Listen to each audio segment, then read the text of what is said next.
Il est 18 heures, il fait nuit dehors. Je ne suis pas sûr que ce soit vraiment l'heure encore de faire une table ronde. Donc, une fois n'est pas coutume, je vais plutôt commencer en tout cas en vous racontant une histoire. Il était une fois, je crois que c'est toujours bien de commencer une histoire, notamment un conte de fées par Il était une fois. Il était une fois un animal que Mère Nature n'avait pas vraiment gâté. Il n'avait ni griffes pour attraper ses proies, ni crocs pour les déchiqueter, ni poils pour se protéger du froid. Bref, l'homme était vraiment un vilain petit canard dans la nature. Il n'avait qu'un seul atout, un trésor. Un trésor d'un peu plus d'1 kilo qui était logé entre ses 2 oreilles. Son cerveau n'était pas très différent du cerveau de tous les autres animaux. On peut même dire qu'il était, à peu de choses près, exactement pareil. Ce trésor, jalousement transmis de génération en génération, ne lui conférait aucune capacité physique particulière. Avec son cerveau, il ne pouvait pas courir plus vite, il ne pouvait pas porter plus lourd. Au contraire, il s'agit d'un organe relativement lourd et très gourmand en sucre. Pourtant, malgré tout cela, en quelques générations à peine, et ce, uniquement grâce à son cerveau, l'homme est devenu le roi des animaux. Le lion, si tant est que l'homme en a laissé quelques spécimens à la surface de la terre, le lion n'avait que sa crinière pour se moucher et pleurer dedans. Mais l'homme ne s'est pas arrêté en si bon chemin. Grâce à son cerveau, et non content de régner sur les autres animaux, l'homme est devenu le roi du monde. Je m'explique.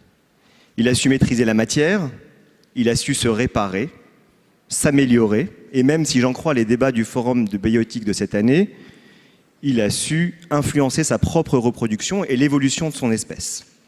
C'est là que l'histoire commence véritablement. Jusqu'à maintenant, jusqu'à il y a quelques années en tout cas, la seule fée qui se penchait sur le berceau de l'homme, c'était Mère Nature. Alors Mère Nature, elle se fichait pas mal du cerveau de l'homme. Elle n'était uniquement attentive qu'à la survie de l'espèce. Mais maintenant que le cerveau est devenu l'objet de toutes les convoitises, je peux vous dire que les fées se bousculent au portillon. Alors je vais vous présenter quelques-unes de ces fées avant de présenter les conteurs ici présents. Il y a d'abord les médecins. Alors a priori, les médecins, ils sont là pour soigner. Les maladies neurodégénératives sont en recrudescence compte tenu du vieillissement de la population et sont un véritable enjeu de santé publique.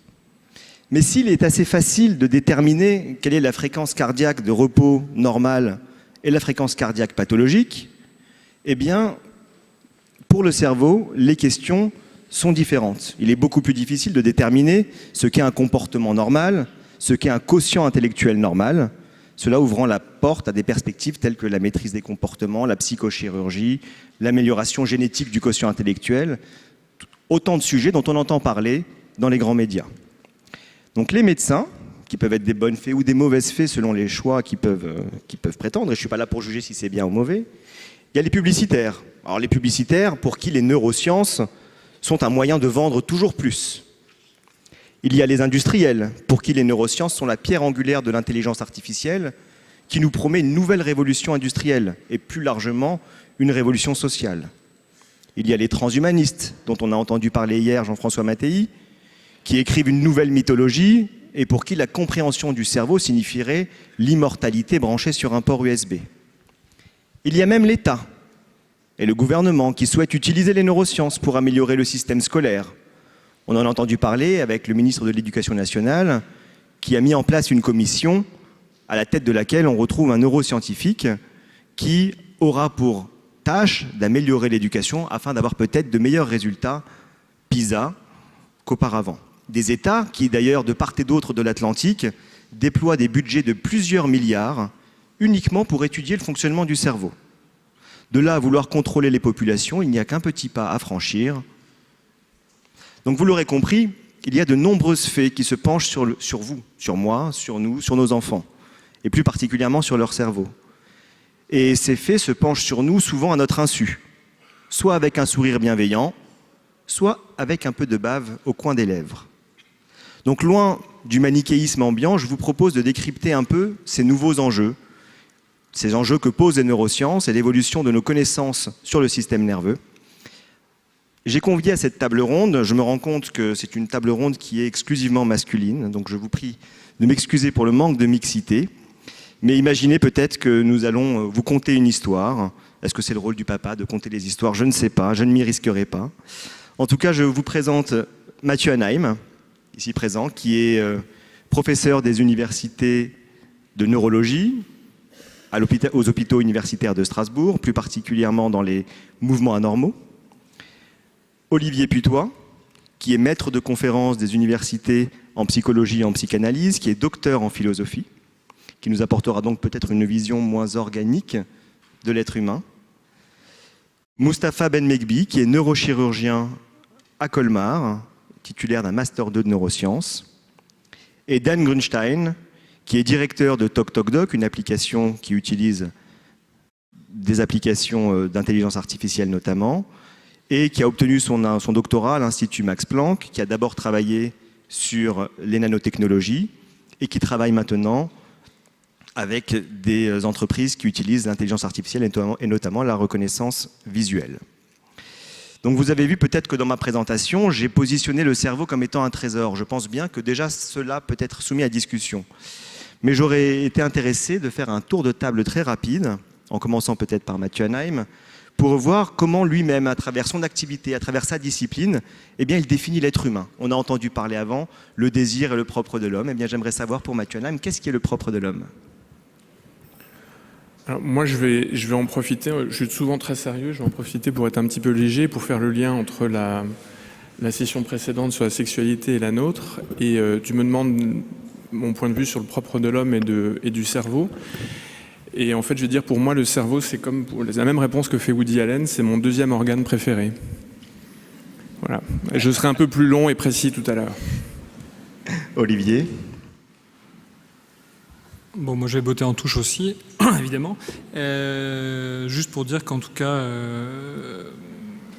ce qui me paraîtra intéressant d'introduire, c'est le fait que, je pense que c'est aussi pour ça que tu m'as proposé de venir, c'est que la contribution du cerveau, disons, doit, à mon sens, s'inscrire dans une approche, disons, polyfactorielle, quoi, et que c'est indissociable du contexte relationnel dans lequel on se développe. Pour l'instant, j'en dis pas plus. J'ai mon petit apologue qui est prêt. Voilà, mais qui illustrera un petit peu ça. Mustapha Benmekbi, le neurochirurgien. Moi, j'ai souvent discuté avec ma femme au sujet de ça, et elle est psychologue, donc forcément, quand je lui dis que l'homme, c'est que son cerveau, son 4 kg de cervelle, avec tout ce que ça implique, elle me saute toujours un petit peu à la gorge. Ça minimise un petit peu, mais je suis vraiment convaincu que pour moi, c'est son cerveau et tout le reste n'est qu'une forteresse de câblage, de tuyauterie, d'usine de filtrage, et que vraiment, c'est le cerveau qui est tout. Dan? Pour moi, l'homme, c'est l'individu qui est capable de faire des associations entre différents éléments, notamment, par exemple, pour créer et faire émerger de l'intelligence, ou pour créer ou faire émerger de l'apprentissage, par exemple, quand une maman elle apprend à son fils qu'est-ce que c'est un chat, elle lui explique que ce chat a des moustaches, elle lui explique que ce chat a une langue, qu'il a une démarche, et l'enfant est capable de faire des associations entre ces différents points pour créer dans sa tête le concept de chat. Et de manière générale et continue, toute la vie de l'homme, c'est une association d'éléments pour faire émerger l'homme. Donc vous comprendrez que pour le neurochirurgien, le propre de l'homme, c'est la cervelle, et pour le développeur en intelligence artificielle, bien c'est l'intelligence artificielle. Très bien. Mathieu, votre expérience hospitalière et universitaire semble a priori assez éloignée de l'univers des contes de fées. Soit. Mais vous êtes tout de même particulièrement bien placé pour observer les conséquences sociales et éthiques, puisqu'on est dans un forum de bioéthique, donc les conséquences sociales et éthiques de l'évolution de nos connaissances sur la neurologie, sur les neurosciences. Quel constat pouvez-vous faire au quotidien de ces observations? Alors, dans l'amuse-bouche proposé pour cette session, il est beaucoup fait allusion aux nouvelles technologies, qui ont vraiment bouleversé notre mode de vie dans les 20 dernières années et qui vont probablement de façon assez imprévisible continuer à le faire dans les prochaines années. Et nouvelles technologies, on peut les rassembler, on utilise souvent ce terme de NBIC, N pour les nanotechnologies, les sciences du tout petit, B pour les biotechnologies, la génétique, I pour intelligence artificielle, dont on reparlera probablement tout à l'heure, et le C pour les sciences cognitives ou la neuroscience. Et ces nouvelles technologies portent en elles tout un tas de promesses et de menaces. Vivre 1000 ans, être doté d'une prothèse robotisée, être hybridé avec un ordinateur grâce à des microprocesseurs implantés dans le cerveau, ou être doté de facultés qui ne sont pas humaines par le biais de manipulations génétiques. Alors ce sont souvent des fantasmes, mais il y a aussi d'autres menaces plus réalistes qui pèsent sur nous, comme le fait que l'intelligence artificielle puisse surpasser l'intelligence humaine et éventuellement se retourner contre elle. Le risque que de ce fait, beaucoup de métiers soient perdus. Le problème de la responsabilité de décisions peut-être erronées que les machines prendront. On parle de la Google Car. Qui est responsable si elle écrase éventuellement un jour un enfant? Et le problème de la confidentialité du très grand nombre d'informations personnelles que l'on donne gratuitement d'ailleurs tous les jours en grande quantité dans les réseaux sociaux et aux fameuses GAFA, Google, Amazon, Facebook et Apple. Donc il y a beaucoup de fantasmes là-dedans, mais il y a aussi des vrais problèmes. Et il faut se détourner de la peur pour avoir une réflexion apaisée et pour pouvoir savoir comment intégrer toutes ces nouvelles technologies dans notre vie, légiférer, réfléchir de façon éthique pour que ces nouvelles technologies puissent nous servir et non pas nous asservir. Alors, pour répondre à ta question et pour faire écho à ta première histoire, je voudrais en raconter une autre, et c'est évidemment l'histoire de la Belle au bois dormant. Vous vous souvenez, dans un royaume, le roi et la reine ont le très grand bonheur d'avoir une petite fille, une princesse, dont ils organisent une fête à l'occasion du baptême, et il convie des fées qui lui offrent des dons, la sagesse, la beauté, la persévérance. Et puis il y a une fée qui n'a pas été invitée, qui s'en trouve très mécontente, et alors elle lance un sortilège mortel à la princesse qui, adolescente, mourra en se piquant un fuseau en filant. Alors heureusement, il y a encore une fée qui est par là, qui peut faire un dernier don, qui atténue le sortilège, et la princesse ne tombera que dans un sommeil profond durant 100 ans, jusqu'à ce qu'un prince charmant, bravant tous les dangers, lui donne le baiser de l'amour. Voilà. Alors, il y a Bruno Bettelheim, par exemple, qui fait une analyse personnelle dans sa psychanalyse des contes de fées de cette histoire, et il y voit tous les processus initiatiques que l'enfant doit affronter pour grandir, devenir un adulte, puis vieillir. Et puis d'ailleurs c'est intéressant parce qu'il fait une analogie entre le saignement de la princesse à l'adolescence et la menstruation. C'est une histoire qui a bien sa place dans un forum sur produire et se reproduire. Mais on peut faire d'autres analyses à la lumière des nouvelles technologies et de ma pratique personnelle, et voir dans cette histoire la thématique de la transmission de l'héritage génétique notamment. Puisque vous savez que finalement faire un enfant, c'est probablement la plus grande responsabilité qu'on puisse avoir au cours de la vie. On transmet à nos enfants 3 milliards de paires de bases, autant de bonnes fées qui permettent le développement du corps et du cerveau, mais inéluctablement en même temps des mauvaises fées, des centaines de mutations faux sens, des mutations, c'est-à-dire des fautes de frappe dans le génome qui peuvent être responsables de maladies, et puis quelques dizaines quand même de mutations dites stop qui coupent une protéine et qui sont potentiellement mortelles. Et c'est toujours source d'une très grande culpabilité pour les patients que je vois, ou leurs parents, pour les parents qui sont responsables dans une certaine mesure, qui se sentent en tout cas responsables d'avoir transmis une mutation responsable de la maladie de leurs enfants, et c'est notre travail d'essayer de les apaiser de cette souffrance. Et dans la Belle au bois dormant, d'ailleurs, cette culpabilité est détournée. Les parents ne donnent à leurs enfants que leur amour et son statut de princesse, et la maladie, c'est la mauvaise fée. Et on peut voir d'ailleurs la malédiction annoncée par la mauvaise fée comme un diagnostic génétique. On identifie très tôt dans la vie une mutation responsable d'une maladie qui arrivera plus tard. Et c'est bien ce qu'on peut commencer à envisager avec les très bons diagnostics génétiques que l'on peut faire. Vous savez qu'il y a une révolution dans les stratégies de diagnostic génétique. On peut séquencer l'exome humain en quelques jours pour un peu moins de 1 000 € actuellement. Et de ce fait, identifier la cause génétique d'une maladie de quelqu'un ou des facteurs génétiques qui prédisposent éventuellement à développer la maladie plus tard. Et il faut faire très attention à ce que la bonne fée de l'analyse génétique ne se transforme pas par un coup de baguette magique en une mauvaise fée et de dérive eugénique. Alors cela étant, moi dans ma pratique quotidienne, je n'ai jamais vu de fée, de baguette magique, jamais vu de magie.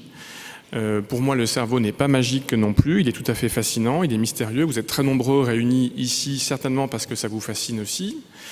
Le cerveau, on ignore beaucoup de choses de son fonctionnement, même s'il y a beaucoup de progrès. Et la bonne fée de la recherche nous inculque que pour chaque découverte, notamment en neurosciences, chaque découverte pose beaucoup plus de questions qu'elle n'apporte de réponses. Alors on sait que le cerveau humain, une de ses caractéristiques, c'est son lobe frontal, qui occupe plus d'un tiers de la boîte crânienne, qui a été sélectionné au cours de l'évolution, puisque chez le dinosaure, il y a 100 millions d'années, il avait une taille proportionnellement beaucoup plus petite. Ce lobe frontal, il a un rôle majeur dans les activités volontaires. Il est impliqué aussi dans tout un tas de facultés cognitives, l'attention, l'adaptation, le raisonnement, le jugement, la créativité, l'inhibition, la motivation. Et quand il est atteint, comme dans une maladie qui s'appelle la démence lobaire frontale, une maladie rare mais très sévère, et qui est tout à fait inéluctable, malgré toutes les promesses que peuvent vous tenir les post-humanistes, l'individu perd petit à petit tout ce qui fait qu'il était un humain. Il n'est plus adapté à la société, il n'est plus capable de jugement, de raisonnement.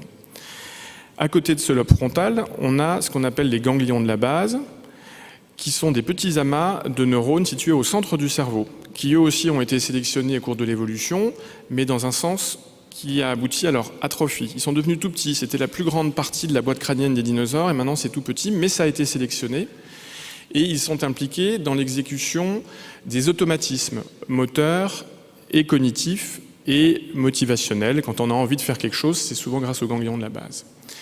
Et c'est très important d'avoir les deux qui communiquent, le lobe frontal et les ganglions de la base, parce que ça permet à un humain, et c'est un vrai avantage évolutif, de pouvoir avoir en même temps une activité automatique et une activité volontaire élaborée. Alors les ganglions de la base, eux aussi, sont atteints dans certaines maladies. La maladie de Parkinson notamment est caractérisée par une diminution du fonctionnement des ganglions de la base du fait d'un manque d'un neurotransmetteur qu'on appelle la dopamine. Et de ce fait, on a moins de mouvements automatiques, on réfléchit moins bien de façon automatique et on a moins de motivation et d'envie. On peut y remédier en redonnant de la dopamine par des comprimés aux patients et on rehausse leur niveau d'automatisme moteur, cognitif, ils réfléchissent plus rapidement, et leur niveau motivationnel. Et ça peut parfois se faire avec des excès, on a trop d'envie, et ça peut donner des addictions comportementales, des excès en termes d'activité sexuelle, de grignotage, de jeux pathologiques ou d'achat. La maladie de Gilles de la Tourette, qui correspond à des patients que je vois aussi assez régulièrement, c'est le contraire, c'est un excès d'automatisme lié à une perturbation des ganglions de la base, qui va donner des automatismes moteurs, des tics, des automatismes vocaux et parfois aussi une hyperactivité ou un déficit attentionnel.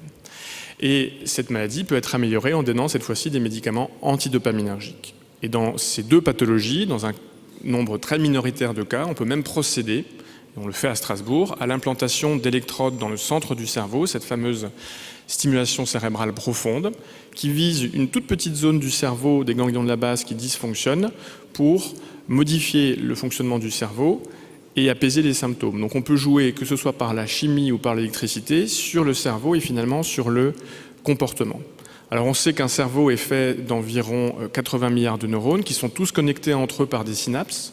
Donc ça fait des centaines de milliards de connexions qui se modifient à chaque instant. Des nouvelles connexions se font, d'autres disparaissent, des neurones meurent, des neurones apparaissent, et ce tout au long de la vie, contrairement à ce qu'on vous dit, ce qui fait le cerveau un organe très complexe et surtout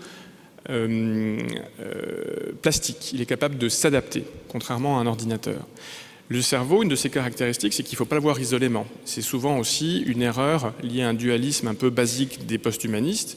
Vous mettez le cerveau d'Einstein sur votre bureau, vous n'allez pas très loin. Il faut le voir en rapport avec le cervelet, le petit cerveau, qui d'ailleurs contient plus de neurones que le cerveau, avec le tube digestif, qui contient plus de neurones que le cerveau, et puis finalement avec tout le corps, et puis avec son environnement, par nos sens, par nos yeux, pour appréhender un environnement qui va être physique, mais aussi émotionnel et social. Et ce cerveau humain fonctionne très bien il a été l'objet de mutations liées au hasard qui ont permis à l'humain de devenir l'espèce animale dominante avec le temps, grâce à une amélioration de ses facultés de langage et de pensée et de communication. Et ce qui est aussi très étonnant, et c'est une caractéristique du cerveau humain et de l'homme, c'est que même après plusieurs années de vie, un homme n'est pas capable de vivre seul. Il est vulnérable, il n'est pas mature. Et c'est très étonnant parce que c'est une grande faiblesse. Dans le règne animal, il n'y a pas d'autre exemple. Et ça permet deux choses. Comme c'est une grande faiblesse, mais elle a été sélectionnée. Donc c'est aussi une très grande force de l'humain et de son cerveau. Ça permet d'avoir sélectionné des individus qui sont capables de don de soi, d'empathie, de jugement moral. Mais aussi, de l'autre côté, ça permet aux enfants d'avoir tout le temps, de donner du temps à leur cerveau, de donner toute sa mesure, d'apprendre un langage, d'apprendre à communiquer. Alors, ce cerveau humain fonctionne très très bien et c'est très difficile de l'améliorer. Et une question est de savoir si c'est une bonne idée de l'améliorer et notamment de savoir si un bon cerveau garantit un homme bon. On a plein d'exemples dans l'humanité d'individus dont on peut penser que leur cerveau fonctionnait a priori bien et qui étaient tout à fait inhumains.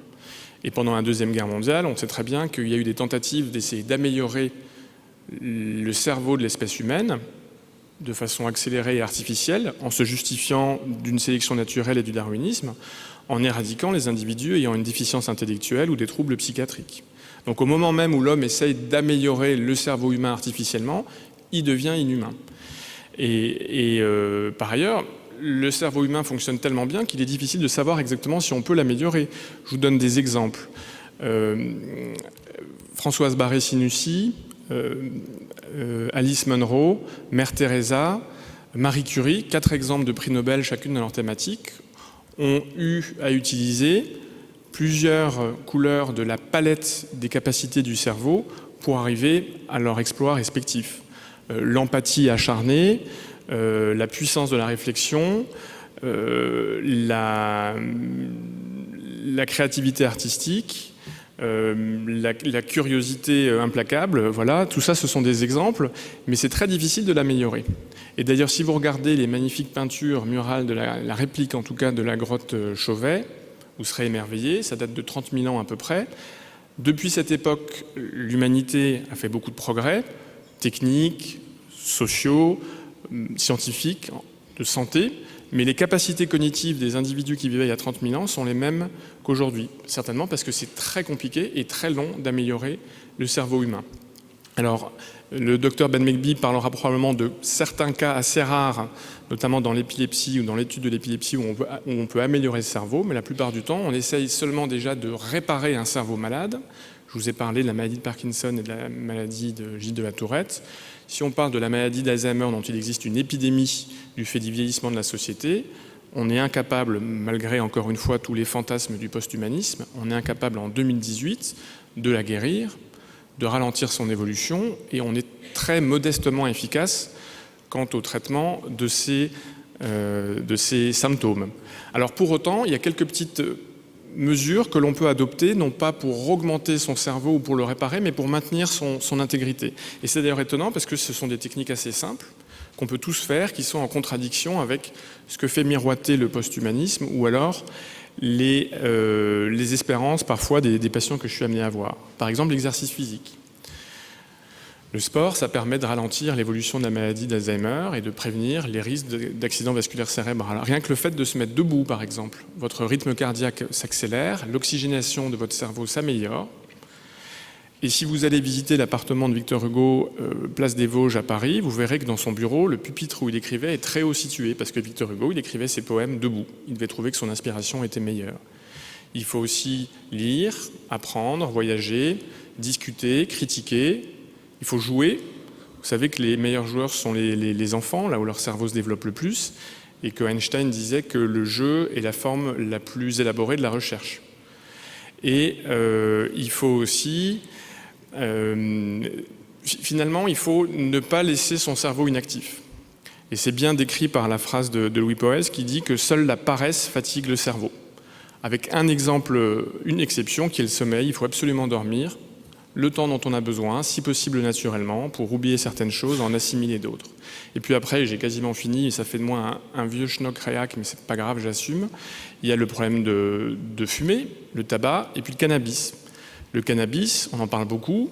On sait maintenant que c'est une substance qui est à l'origine d'addiction, de troubles psychiatriques, et on pense que c'est le cannabis qui est responsable d'une grande partie de l'augmentation du nombre d'accidents vasculaires cérébraux chez le sujet jeune.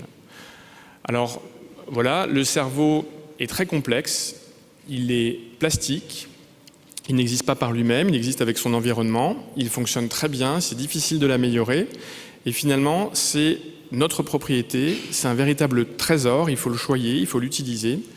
Et je pense que quand Voltaire écrivait qu'il faut cultiver notre jardin, il devait penser en fait qu'il faut cultiver notre cerveau. Je vous remercie.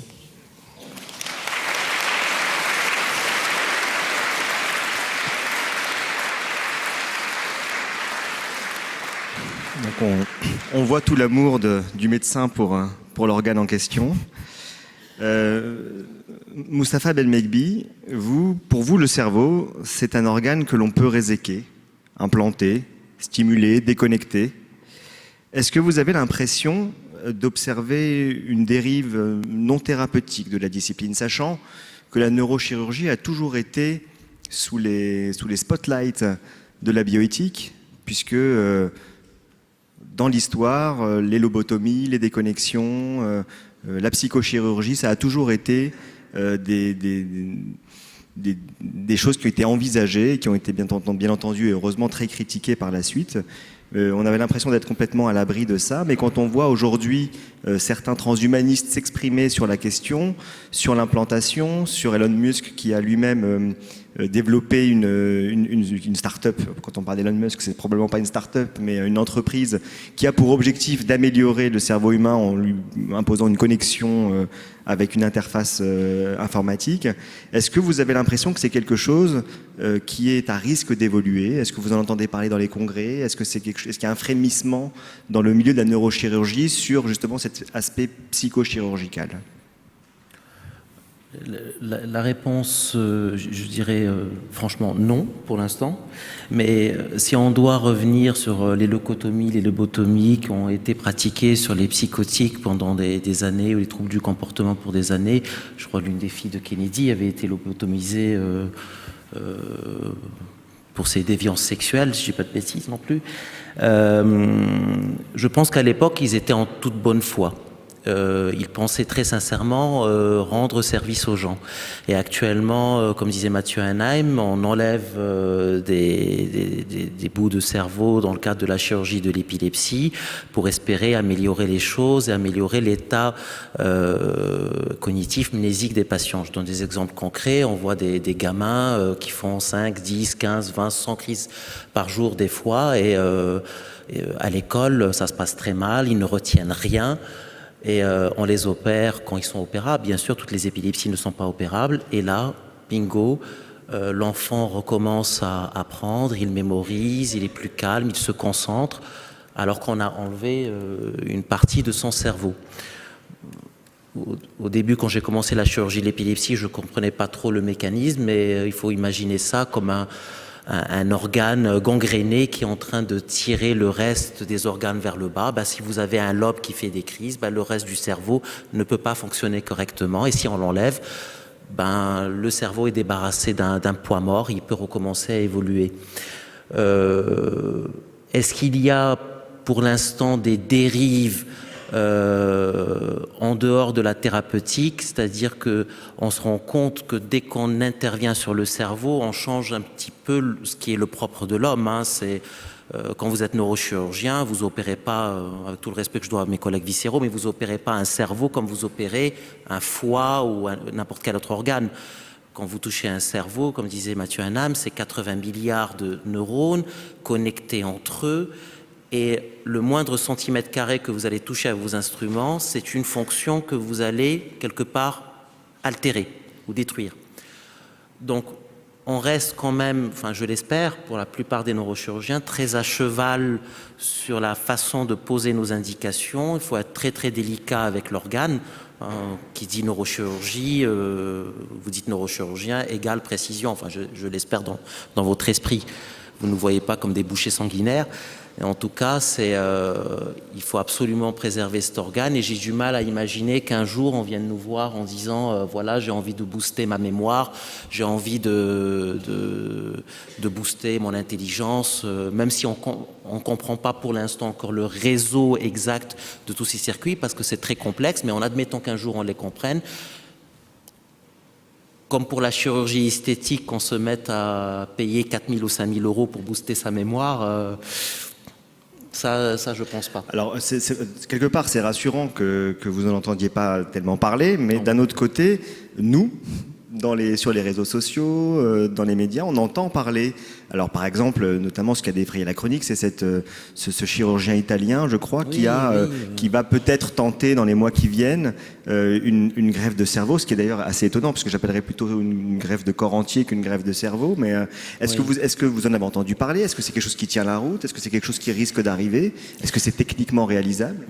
Comme je parlais tout à l'heure des lobotomies, je pense que le neurochirurgien en question est convaincu, comme nous pour l'épilepsie. Peut-être que dans 50 ans, on nous traitera de criminels, comme on traite maintenant ceux qui faisaient les lobotomies de criminels. Mais techniquement, ce qu'il veut faire, c'est prendre la tête d'un tétraplégique, ça veut dire quelqu'un dont les membres ne bougent plus, et la greffer sur le corps d'un mort cérébral.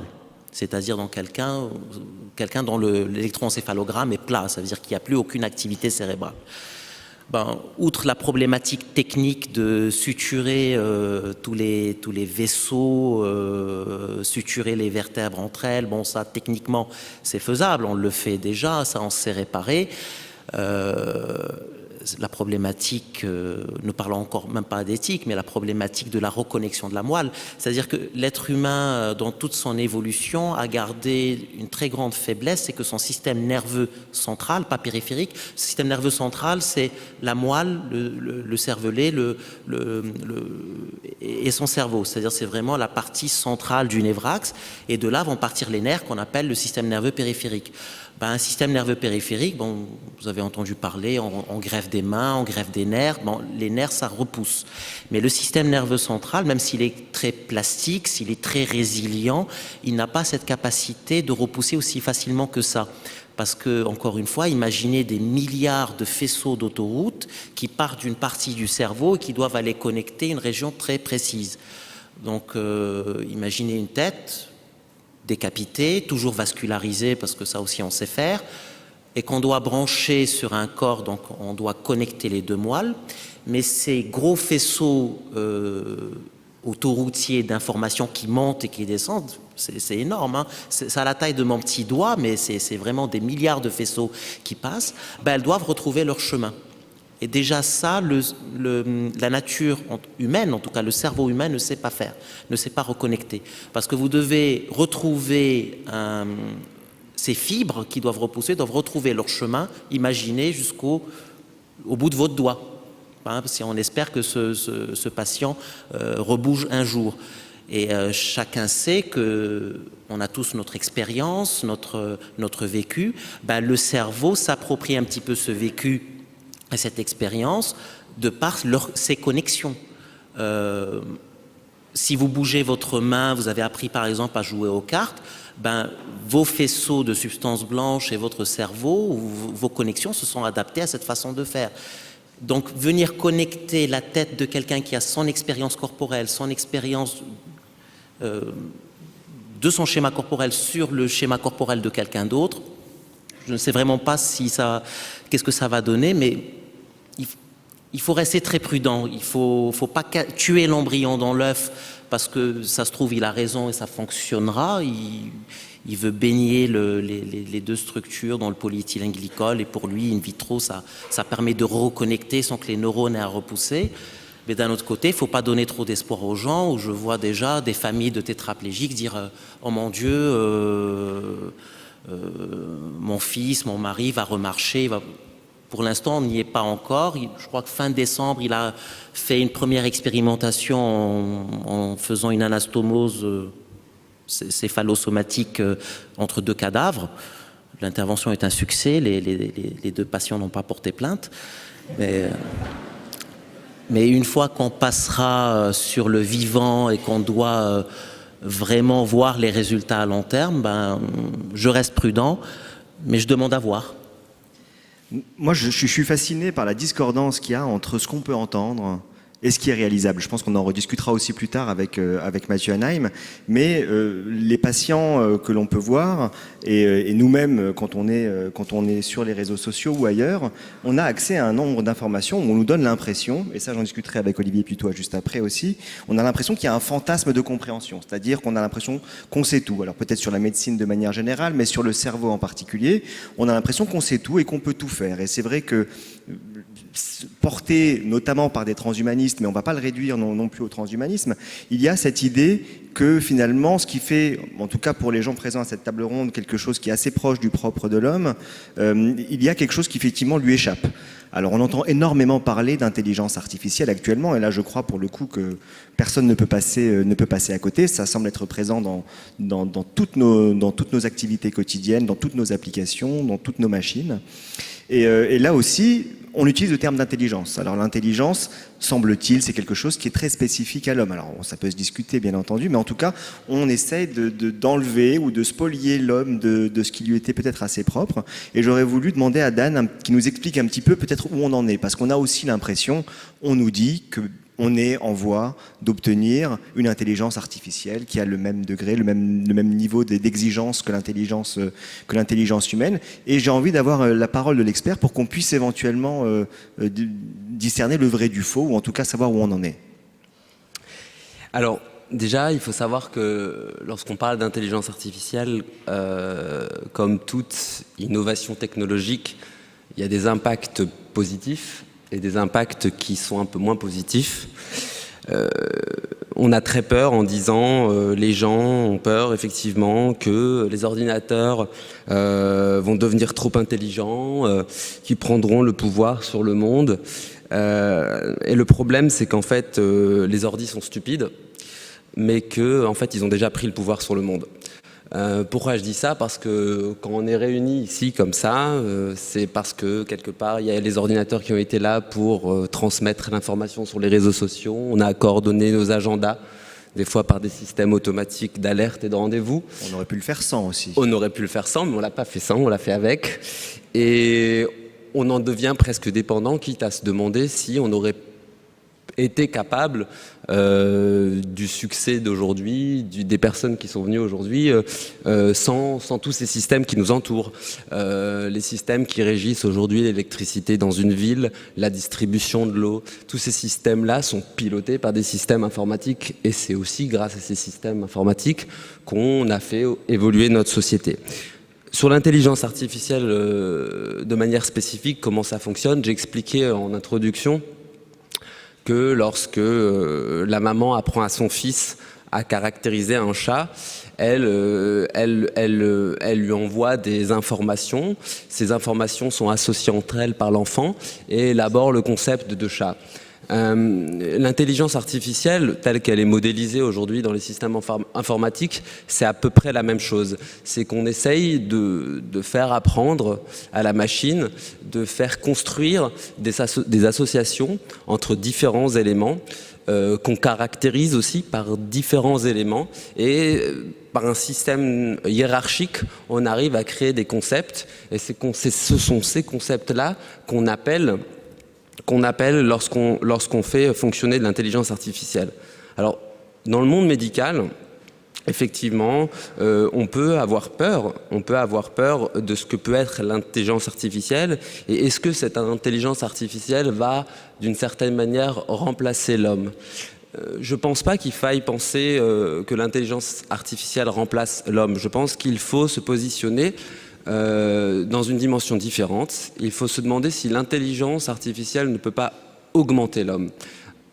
Qu'est-ce que ça veut dire augmenter l'homme? Aujourd'hui, on a des systèmes informatiques qui évoluent. On a des puissances de calcul dans la machine qui sont pharaoniques et qui permettent tout simplement de calculer très vite sur un problème donné. Si je vous dis 18 572 fois 96, je défie l'humain d'être plus rapide que la machine sur cette question-là. Le deuxième point, c'est que les mathématiques aussi, elles évoluent. On développe des nouvelles approches statistiques, mathématiques, des modélisations pour pouvoir optimiser ces calculs. Et enfin, on baigne dans un monde où l'information règne et tous ces systèmes d'information-là ramènent, on va dire, de la data, de la donnée pour alimenter ces algorithmes. Et ces trois choses-là, que sont l'optimisation des approches statistiques, l'augmentation de la puissance des machines et l'augmentation de l'information grâce au partage à Internet, font que on arrive à créer une certaine forme de ce qu'on appelle l'intelligence. Pourquoi ? Parce que l'intelligence peut, d'une certaine manière, être décrite comme l'association d'événements. Et dans le domaine médical, justement, une application que nous avons développée, on s'est aperçu qu'il y avait un vrai avantage. C'est quoi l'application ? C'est que on avait développé à l'époque un petit appareil, un petit endoscope qui permettait de digitaliser un tympan et d'avoir très rapidement et de développer très rapidement une base de données de tympan. Et sur cette base de données de tympan, on a récolté plus de 100 000 images, et sur ces 100 000 images, on a attribué à chacune de ces images un diagnostic qui avait été réalisé par un ORL. Et donc on a créé ces associations, la machine a extrait ces informations et a constitué et a construit lui-même son propre système d'apprentissage pour être capable de détecter automatiquement une otite séreuse, une otite aiguë, une tympanosclérose. Et l'idée, c'était d'embarquer justement cette intelligence-là dans la machine et de la déployer dans des zones où il n'y a pas de médecin. Il y a des zones, notamment en Afrique par exemple, il y a des pays où vous avez 2 ORL sur tout le pays. Comment vous faites pour déployer de l'intelligence, ou comment vous faites pour amener du diagnostic dans ces pays-là où il n'y a tout simplement pas ce savoir ? Et je pense que l'intelligence artificielle, si elle est pilotée correctement, et on peut réfléchir comment piloter cette intelligence artificielle, elle peut justement augmenter l'homme. Elle peut apporter dans des zones où il n'y a pas ce savoir, justement des capacités à résoudre des problèmes. Évidemment, elle a aussi ses côtés néfastes, on pourra en discuter, mais ce qui est important de comprendre, c'est que comme toute innovation technologique, l'intelligence artificielle peut aussi avoir des bénéfices. Donc ça peut être à la fois une bonne fée et peut-être, si elle est moins encadrée, ça peut être aussi une mauvaise fée. Donc effectivement, on voit bien qu'il y a une évolution très importante de ces techniques et qu'on s'approprie quelque part la notion d'intelligence. Même si, Dan l'a bien expliqué, c'est pas forcément une intelligence qui est équivalente à une intelligence humaine. Mais en tout cas, il y a quand même cette forme d'appropriation. Alors Olivier Putois, vous avez une approche qui est singulièrement différente de l'homme. Sous l'angle de la psychanalyse et de la philosophie, on a l'impression que l'homme quitte un peu la scène matérielle de son cerveau. Même si on imagine bien que selon l'adage qu'il n'y a peut-être pas de magie, probablement que la psychologie est aussi sous-tendue par des mécanismes matériels. Mais en tout cas, on quitte un peu la scène matérielle. Et je vous pose la question suivante. Est-ce que vous avez l'impression qu'on ne cherche pas de plus en plus à réduire l'homme à son fonctionnement biologique ? Est-ce qu'il n'y a pas une forme d'OPA sur l'homme par la biologie, par la neurologie notamment, puisqu'il y a un lien assez étroit entre le cerveau et l'être humain ? Bon, OPA, je pense qu'il faut, à mon avis, c'est pas ce que vous avez dit, mais il faut se méfier des discours paranoïaques en disant machin, telle discipline veut manger telle autre. Je pense que c'est pas comme ça que ça marche. Il y a une diffusion importante des travaux neuroscientifiques qui se fait, ce qui est évidemment très important. Après, ce qu'il faut bien voir, c'est que donc c'est pas forcément une critique d'un possible un peu réductionnisme de l'homme au cerveau, etc. Je pense que c'est un faux problème. Disons, moi, mon approche, c'est plutôt de dézoomer et de bien voir que le cerveau, c'est un organe social, hein, comme le disaient avec humour les éditorialistes de Nature il y a quelques années, qui n'est pas vraiment une revue de sciences humaines, comme vous savez. Et je pense que j'utilisais un mot un peu de notre jargon, qui est polyfactoriel tout à l'heure. Ce mot, ça veut simplement dire qu'il y a plusieurs facteurs qui sont en jeu dans l'intelligence et la compréhension des comportements humains, disons. Et chacun a utilisé, certains d'entre nous ont utilisé un petit apologue. Donc il y a la version refoulée en fait du conte dont parlait Mathieu. C'est les 3 sorcières au début de Macbeth. Il pleut comme ce soir. Il y a les 3 sorcières qui arrivent et qui lui disent alors quand est-ce qu'on se rencontrera à nouveau?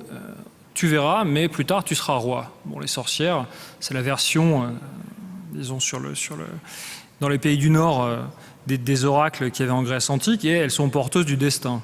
Bon.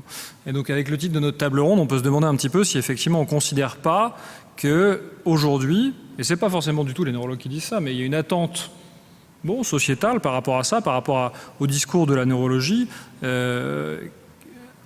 on attend que ça puisse tout expliquer. On parlait de fantasme tout à l'heure, ce n'est pas du tout pour nous une critique de parler de fantasme, mais c'est des attentes très fortes que peut-être ce discours ne pourra pas forcément dissoudre, auxquelles il ne pourra pas forcément répondre. Parce qu'au fond, attendre des médecins, on le voyait encore hier en consultation avec Mathieu, il y a des gens qui sont venus nous voir et qui parlent, on fait une consultation interdisciplinaire, un peu on met ça à l'essai ici.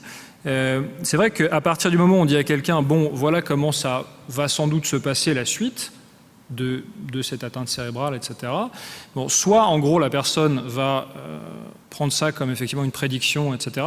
Soit elle va attendre, espérer que peut-être on puisse retourner ça. Et donc retourner ce destin est comme si le médecin avait un pouvoir magique. Bon.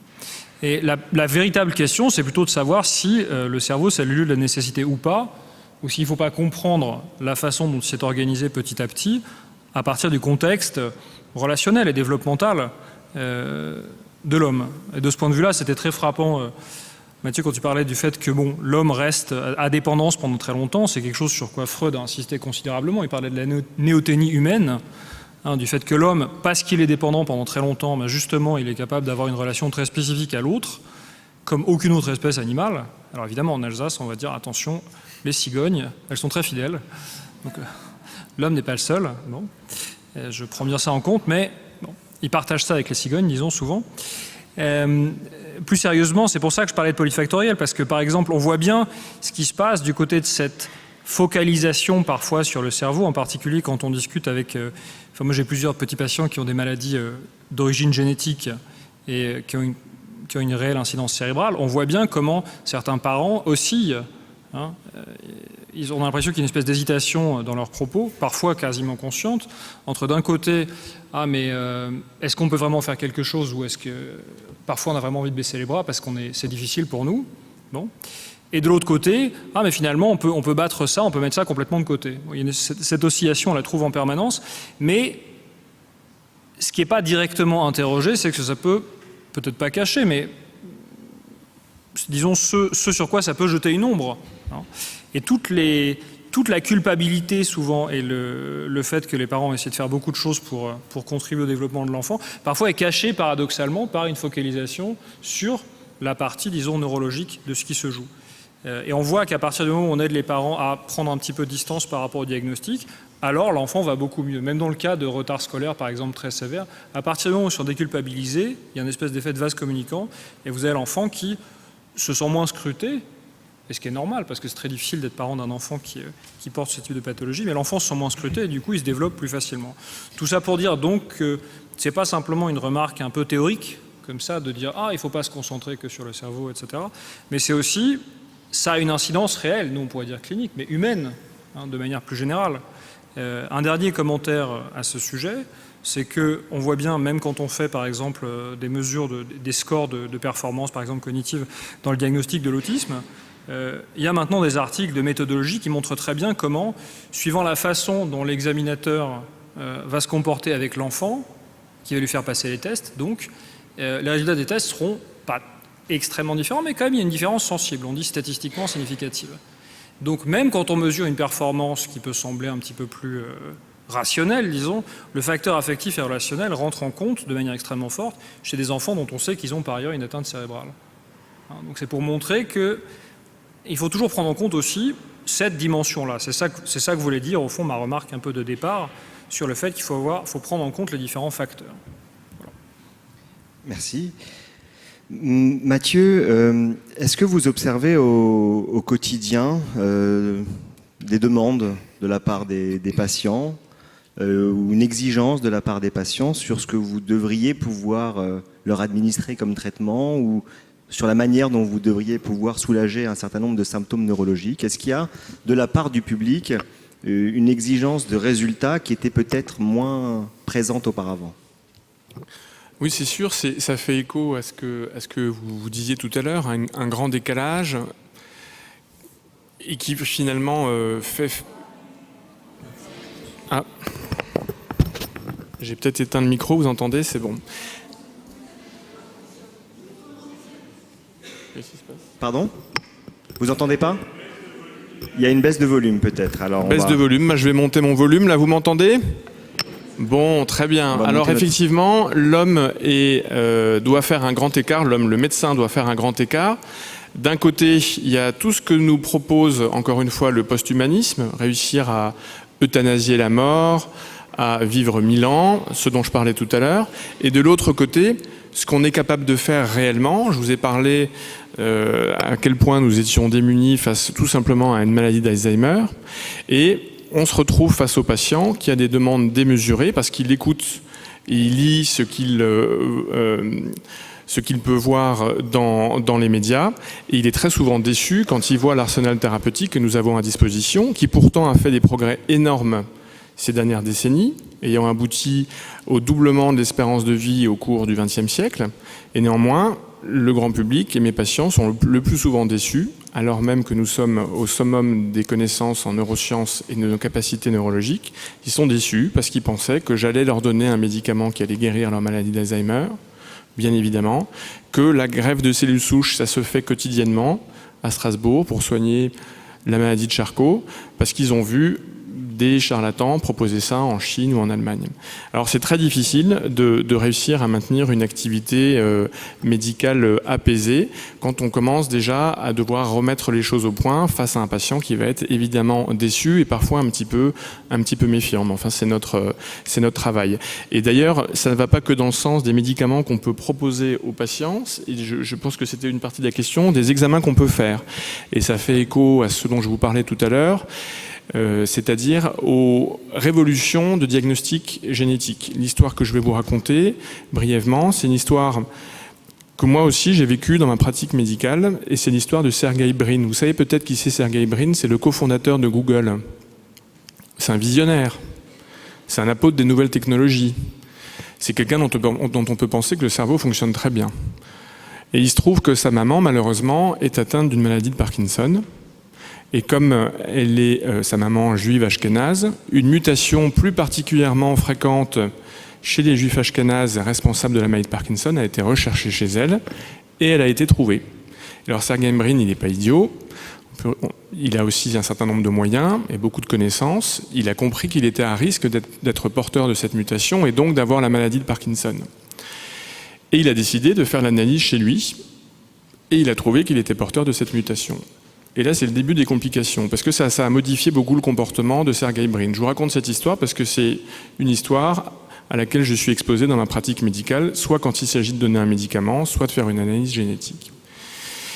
Le comportement de Sergey Brin a changé parce que si on s'intéresse de plus près à cette mutation, elle s'appelle la mutation G29S du gène LARC2.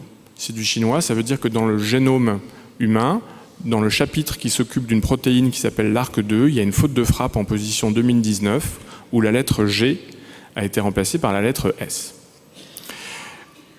Cette maladie de Parkinson, dans le cas de cette mutation, elle est ce qu'on appelle la pénétrance variable, c'est-à-dire qu'on peut être porteur de la mutation sans jamais être malade.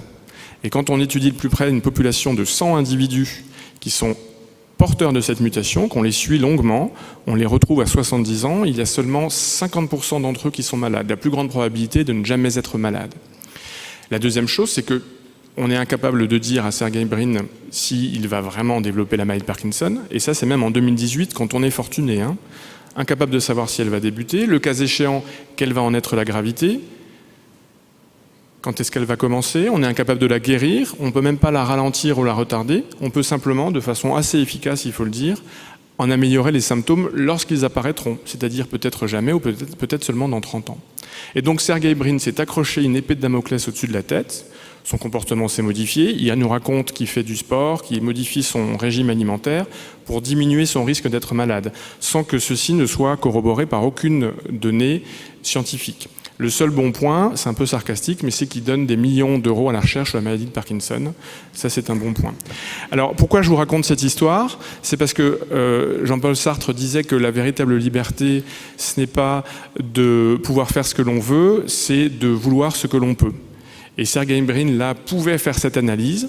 C'est à disposition, les nouvelles technologies le permettent, le progrès le permet, et je pense qu'il aurait été encore plus libre s'il avait décidé de ne pas vouloir ce qu'il pouvait faire. Et ça, c'est quelque chose qui est important à retenir et qui est un problème en pratique courante. Alors, tu parlais de Google justement avant. Alors c'est vrai qu'ils ont lancé une petite partie de ils ont injecté une petite partie de leur argent dans la recherche sur le cerveau, bien entendu beaucoup, et notamment dans une entreprise qui a quand même pour objectif de régler le problème de la mort. Donc on se voit bien que ces entreprises-là, qui ont quand même une puissance financière et à leur botte des chercheurs qui sont extrêmement compétents, extrêmement motivés, eh bien se posent la question d'essayer d'aller un peu dans toutes les directions, sans forcément avoir un raisonnement éthique derrière. Et c'est vrai qu'aujourd'hui, on est dans une forme de dérégulation que permet notamment l'intelligence artificielle et l'utilisation de la big data. Et Dan, je voulais savoir si toi, vous posez des questions de l'ordre de la bioéthique quand vous êtes à des congrès d'intelligence artificielle, ou comment ça se passe dans ces boîtes-là, parce qu'on est tous relativement inquiets de voir comment il peut y avoir autant d'avancées, autant d'applications proposées, avec peut-être parfois assez peu de réflexion sur la société qui l'entoure. Est-ce que l'argent va forcément tout permettre, et est-ce que cela va arriver, ou est-ce que ce secteur-là peut quand même être infiltré par de la bioéthique et par de la réflexion? C'est une très bonne question. C'est vrai que pendant un long moment, au début de l'éclosion de l'intelligence artificielle, les chercheurs sont allés un peu dans tous les sens et les développeurs ont pris ça à leur compte et ont développé des applications sans se soucier des problématiques éthiques qu'elles pouvaient impacter.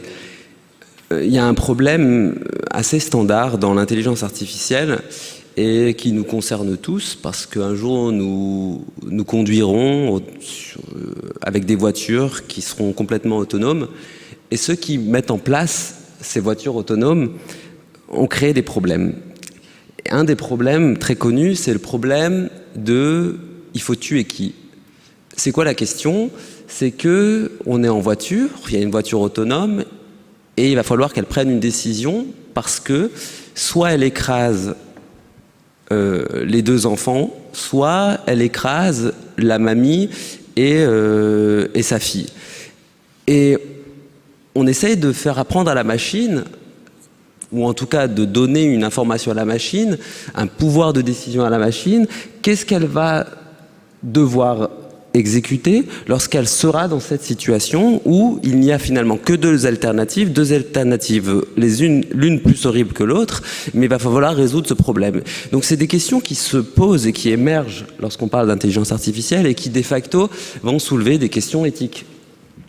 Donc aujourd'hui, il y a de plus en plus de réflexions qu'on essaye de mener lorsqu'on développe des applications d'intelligence artificielle, et il y a trois gros sujets qu'on essaye de mettre en place. Le premier sujet, c'est développer dans un cadre avec des règles et avec un certain souci de conformité. Le deuxième cadre, c'est développer dans la valeur.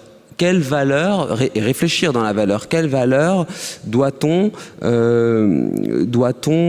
suivre pour pouvoir créer des écosystèmes basés sur de l'intelligence artificielle qui sont conformes à une certaine forme d'éthique. Par exemple, il y a une société, une start-up française qui s'appelle Snips et dont l'objectif est de développer la notion de privacy by design, c'est-à-dire de développer avec des valeurs et avec le souci de contenir l'information du particulier et de ne pas l'utiliser de manière exagérée dans les systèmes d'intelligence artificielle. Et puis le troisième pilier, c'est se projeter dans les conséquences de l'intelligence artificielle est de coder des systèmes où l'on réfléchit aux impacts que peuvent avoir ces nouvelles technologies dans les solutions qu'on apporte. Et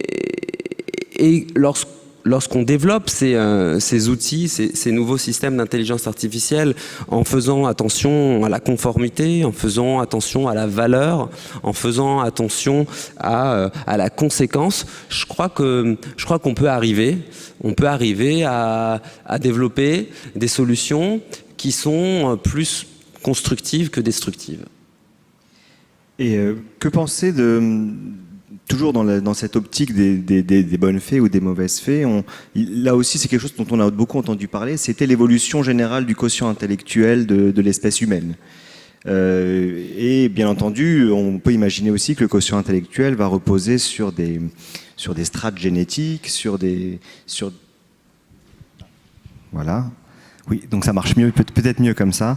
Donc voilà, la question que je me pose, c'est celle de savoir si il va y avoir une influence peut-être de l'inné, c'est-à-dire est-ce qu'on va pouvoir agir sur l'inné pour pouvoir améliorer par exemple les performances cognitives d'un individu. Est-ce qu'il faut pouvoir le faire? Est-ce qu'on peut réduire, est-ce qu'on peut dire le quotient intellectuel, il est normal à partir de temps, il n'est pas normal? Est-ce qu'on peut corréler le quotient intellectuel d'un pays avec sa réussite ou avec son produit intérieur brut? C'est un peu les promesses qu'on nous fait dans les médias, c'est-à-dire notamment Laurent Alexandre qui s'exprime assez souvent sur... Pardon? On nous entend mieux? Ah, à l'instant. D'accord, merci pour la... Donc la question que je voulais juste encore relancer, Olivier Putois, sur cet aspect-là, est-ce que finalement...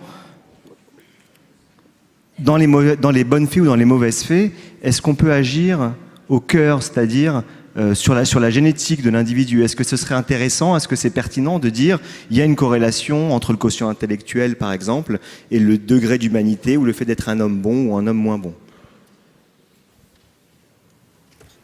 Bon, moi je suis pas neurologue, hein, donc il y a toute une partie de la question à laquelle je peux pas répondre, ni généticien. Dans la salle, il y en a d'autres bancs plus capés, mais peut-être la vraie question, c'est est-ce que le quotient intellectuel capture le fonctionnement psychique? C'est pas sûr. Hein, on sait bien que c'est pas parce qu'on a un grand quotient intellectuel qu'on mène une vie réussie, disons.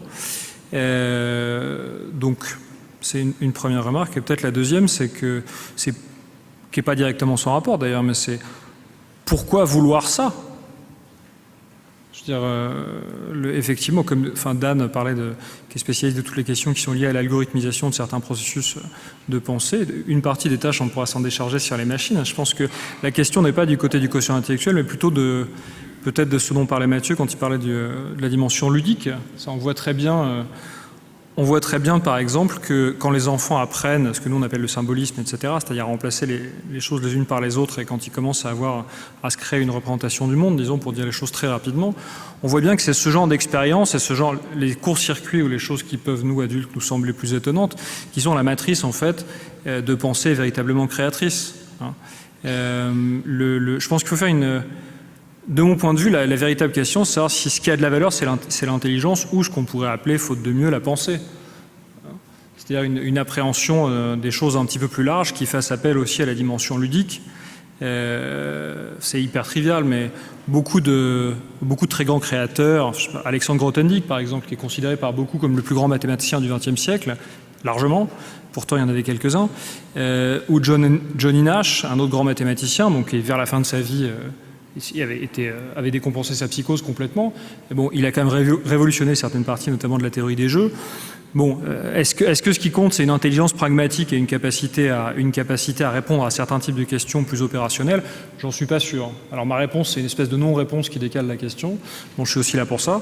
Mais je pense qu'il faut l'élargir et qu'à côté de la question d'artificialiser l'intelligence, il faut se demander si effectivement il ne faut pas une place spécifique pour la pensée qui serait à explorer un petit peu davantage. Voilà. Merci. On va donner la parole à la salle. Il doit y avoir des questions ou des commentaires parmi vous.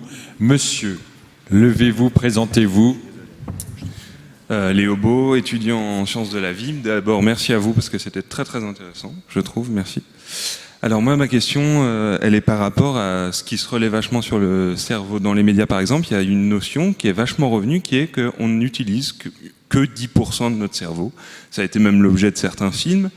Puis moi, Lucie. ça m'intéressait, du coup j'ai posé des questions. Et on m'a dit non, en fait, on ne connaît que 10% de notre cerveau, le reste on ne sait pas à quoi ça sert et sans doute que l'humain n'a rien en trop si c'est pas utilisé, alors ce serait perdu par l'évolution. Et du coup, je me dis, alors ça fait beaucoup de choses à prévoir qu'il faut encore trouver. Donc beaucoup de sujets de recherche encore en perspective et on nous parle d'amélioration possible peut-être pour le cerveau. Beaucoup de gens travaillent dessus. Alors est-ce qu'on saute pas un petit peu des étapes, mais vous en parliez tout à l'heure sur le fait qu'il faudrait d'abord peut-être plus être dans la recherche et déjà nous comprendre mieux le cerveau avant de pouvoir l'améliorer. Et ensuite, est-ce que c'est pas vraiment générateur de frustration pour les patients qui pensent que du coup peut-être beaucoup de choses sont acquis et qui attendent, comme vous le disiez, un traitement pour Alzheimer ou des choses comme ça, et qui en fait est déjà loin. Et donc, est-ce qu'on n'est pas vraiment en train de rêver un peu trop pour l'instant? Merci. Qui répond? Merci pour l'excellente question. C'est vrai que moi j'avais appris ça, je le lis de temps en temps. On utilise 10% de notre cerveau. J'aimerais bien savoir comment réussir à monter à 100% parce que j'ai l'impression déjà de faire beaucoup d'efforts seulement pour 10%. C'est un peu dommage. Non, je ne pense pas du tout que le cerveau humain ne fonctionne actuellement qu'à 10% de ses capacités. Et effectivement, vous avez raison, la réponse était dans la question. Il faut faire encore beaucoup de recherches. Et les grands éléments de recherche sur le fonctionnement du cerveau, sur ce qui fait vraiment l'intimité du fonctionnement du cerveau humain notamment, laisse vraiment humble, et c'est difficile de dire que c'est 10%. Je vais vous raconter une petite histoire. C'est celle que raconte Lionel Nakache dans un livre qu'il a publié l'an dernier qui s'appelle Le chant du cygne. Donc Lionel Nakache travaille beaucoup en neurosciences, notamment sur le domaine de la conscience, qui est un élément très important du fonctionnement du cerveau. Il est étudiant, il a 20 ans, il est à San Francisco, il se promène, il écoute de la musique avec son Walkman, c'est le côté un peu vintage de l'histoire, et puis il voit un panneau de signalisation triangulaire, jaune, écrit en noir, PED Xing. Et alors il est étonné, puis il se dit, ah tiens, du chinois. Et puis, sans y penser, il y pense, ça c'est une phrase importante, et puis quelques semaines plus tard, il regarde San Francisco, et puis il a une illumination, et il se dit, mais Xing, le X de Xing, c'est cross, donc c'est crossing. Donc PED ne peut être que pedestrian crossing, un passage pour piétons. Et donc ça le fait rigoler quand il repense au fait qu'il avait pu imaginer que ça pouvait être du chinois. Il avait pourtant étayé cette hypothèse de façon consciente en se disant « Ah oui, j'ai raison d'être venu à San Francisco, c'est une ville ouverte sur le monde, une ville du melting pot, multiculturelle, qui n'hésite pas à emprunter à la langue chinoise pour ses panneaux de signalisation. » Ça le fait un peu rigoler finalement. Et ce qui est très intéressant, c'est qu'il procède dans son livre à ce qu'il appelle une neurodissection de cet événement. Et ce qui est d'autant plus intéressant, c'est que c'est un grand chercheur et qu'il a fait un certain nombre d'expériences basées sur l'imagerie cérébrale et sur la neurophysiologie, avec Stanislas Dehaene notamment, qui permettent de comprendre ce qui se passe dans cette toute petite anecdote qui doit nous laisser finalement assez humbles. Qu'est-ce qui se passe ? Il voit ce panneau et en fait c'est de façon inconsciente. Alors Olivier Putois pourra réagir sur si c'est inconscient, subconscient. Moi-même je ne suis pas tout à fait capable de le savoir, mais enfin il dit que c'est inconscient. C'est l'inconscient qui va le plus vite et qui envoie au conscient une explication, c'est du chinois. Et là, le conscient, sérieusement, trouve ça un peu bizarre, et puis essaye d'étayer donc cette hypothèse, et finalement, sans satisfait.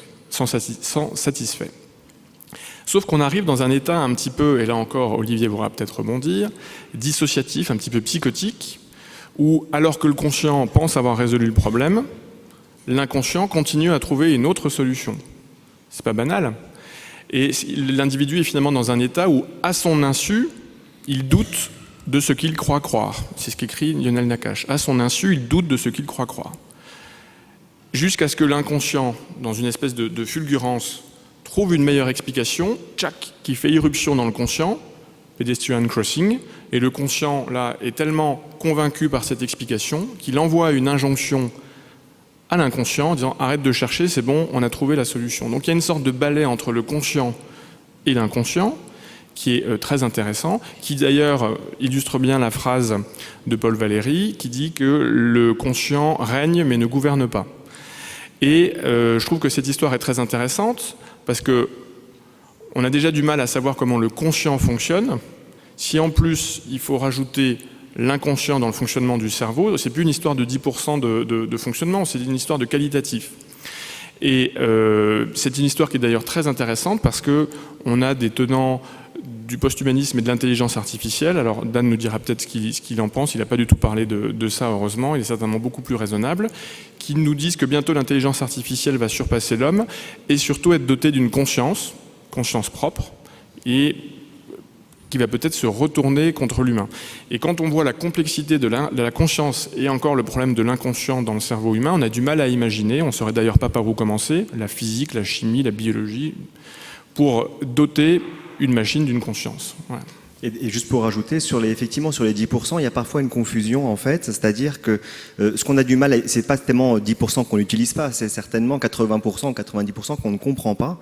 Et c'est vrai qu'on a parfois du mal, autant en science, vous savez, on parle souvent d'énergie noire, c'est l'énergie dans la galaxie, on ne sait pas d'où elle vient, la matière noire, c'est pareil.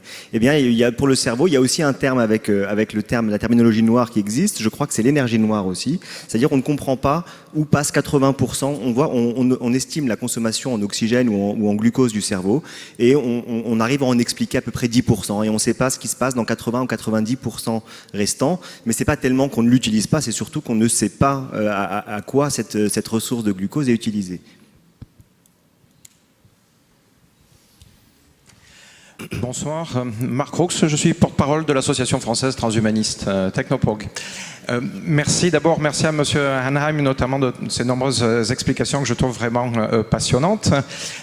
Mais d'un autre côté, je dois m'étonner, ou plutôt je ne m'étonne qu'à moitié, de l'emploi abondant des références au mouvement post-humaniste ou transhumaniste qui ont été faits par lui-même ou d'autres.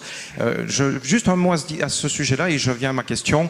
Attention aux nombreux fantasmes que vous pouvez être amené à projeter vous-même sur le mouvement transhumaniste à travers tout ce qu'en disent les médias qui déforment considérablement ce qu'il dit lui-même. Mais ma question est la suivante.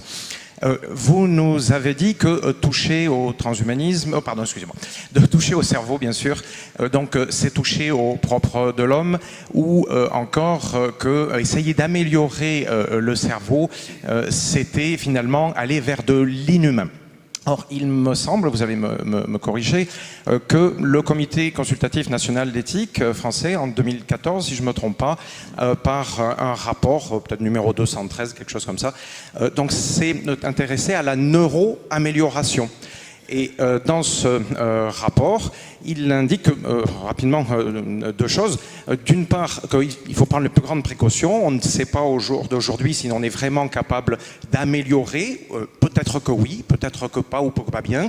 Peut-être que ce qui existe aujourd'hui est possible chez certains et pas chez d'autres. Mais surtout, il avance qu'il constate que des centaines de milliers de personnes aujourd'hui recherchent des pratiques de neuroamélioration à travers l'utilisation de certaines molécules, vous le savez, la modafinil, la ritaline par exemple, ou encore d'autres pratiques, des inductions électromagnétiques, que ça commence à se développer. Est-ce que, comme le propose le CCNE, à ce moment-là, est-ce qu'il n'y a pas besoin d'un accompagnement de par le corps médical de cette demande, donc d'une part au moins de la société, c'était très fréquent aux États-Unis, c'est plusieurs centaines de milliers de personnes, les étudiants notamment à la veille des examens, ça existe en France aussi. Est-ce qu'il ne faut pas, comme le propose le CCNE, renforcer la formation des médecins pour recevoir ces demandes? Je suppose, vous allez me dire, que vous avez pu faire l'objet de ce type de demande. Quel est votre avis? Notamment, donc la question se pose aux neuroscientifiques, mais aux psychologues. Merci d'avance.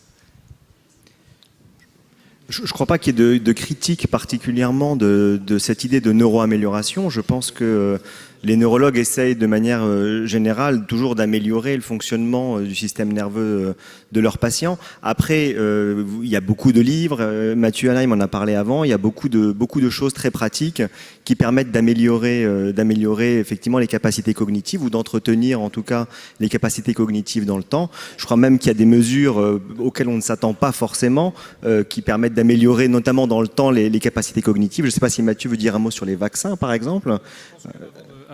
Peut-être ce qu'on peut remarquer, monsieur, c'est qu'au fond, votre question, elle pose quand même, qui est très intéressante.